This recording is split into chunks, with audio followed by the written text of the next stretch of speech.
Es un acto mundial por la vida de la dirigencia social colombiana que está siendo asesinada después del acuerdo de paz con las FARC.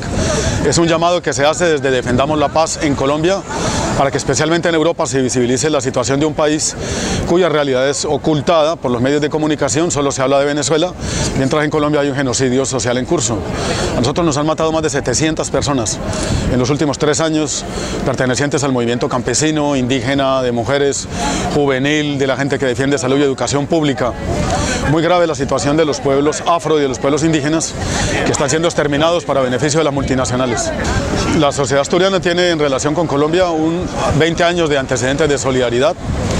Recibiendo a gente perseguida en Colombia van 119 personas en refugio temporal, 2 fueron asesinados al regreso con responsabilidad del Estado.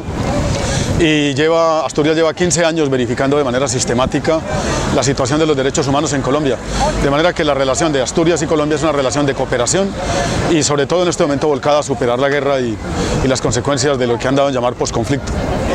Pero creo que esto debería de ir mucho más allá, porque estas personas cuando llegan a Colombia de vuelta van a tener el mismo problema que tenían antes de salir o quizás multiplicado.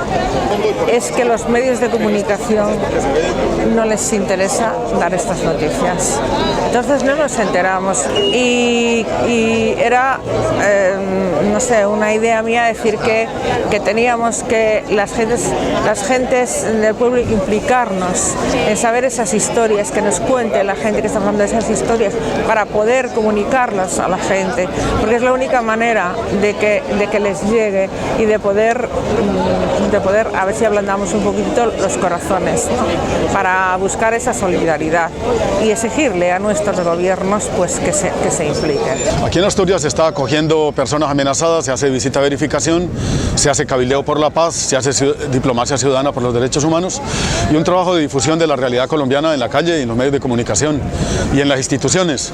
Y luego también se hace cooperación con Colombia y bueno, se intenta hacer lo que se puede, ¿no? Por la sociedad colombiana, que es una situación muy mala. El uso de la violencia para acaparar tierras y hacer dinero y tener poder militar, sea por los corruptos, por las multinacionales o por la mafia, está destruyendo el país.